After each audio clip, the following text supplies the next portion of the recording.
Well, even if you weren't watching Netflix or Making a Murderer, then you probably stumbled across it on social media or heard some coworkers debating Stephen Avery, guilty or innocent, and his nephew.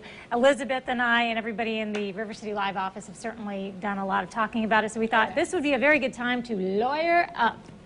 So please welcome our legal expert, Tom Treece, who's going to help us through all of this nonsense and the whole Stephen Avery thing. And Tom, you come to this from both a prosecution and a defense. So Tom Treece is here with us now, and we're going to talk about that. So first of all, you've watched Making a Murderer. Yes, I have. And do you have any initial thoughts, guilty, innocent, or how the verdict was? What do you think? Well, I have faith in the jury system. You know, it's the best in the world. It's not always perfect, but it's what we have, and the jury sometimes gets it right, sometimes they don't. But really, my overall view of it was a good verdict.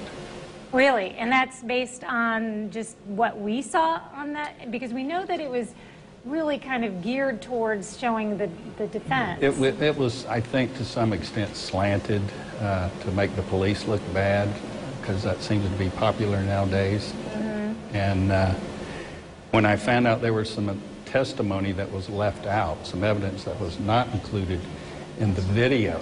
Now, it was included in the trial, so that's what's more important. You know, whether or not somebody said it on the internet is not that big an issue. But when it came into the trial and the jury heard it, then you go, oh, okay, maybe that's in part why they did what they did and rendered their verdict. Because if they just thought that the whole thing was a frame-up by the police, then it looked bad.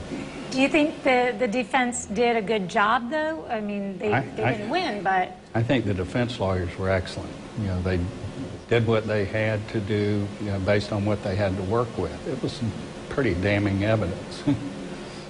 And what about the prosecution? What did you think about the prosecution and how they handled the case? I didn't like the way they did all this pretrial publicity. When they found things, they got right on TV and said, oh, he has confessed to this, he said that.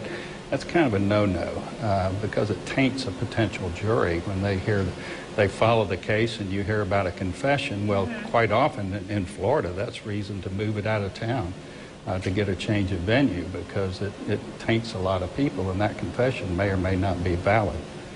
And what is the biggest smoking gun, do you think, from the things that we heard after the fact? Because we heard about some sweat DNA that was found. We heard there was a much bigger story about some things that Stephen Avery did that they kind of downplayed. Was there one thing that stood out to you the most that was in the that didn't make the video? Yes. Yeah, one being the DNA that was found under the hood of the lady's car. Mm-hmm. His DNA, they said it's sweat. Well, I'm not sure sweat shows DNA, but the cells contained in sweat may show the DNA. And then the testimony that they had of him in prison, they had a fellow inmate testify about him planning what he was going to do when he got out, that he was going to build a torture chamber and do these type of things to ladies when he got out. And they didn't put in the actual video of him making plans to lure her out to the scene. He used an anonymous name to call her, apparently. Mm-hmm. He called her several times to get her to come out there. So if you were thinking, oh, this is just a random opportunity and he just decided to do all this, kind of counteracts that.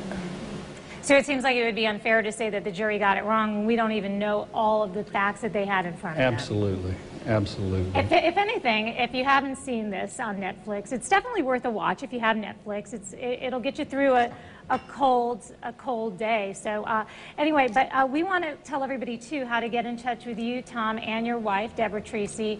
And you know, you do family law, and you come with a lot of experience in all different avenues of law. So how can folks reach you? I know you had to ask your wife for the website, right?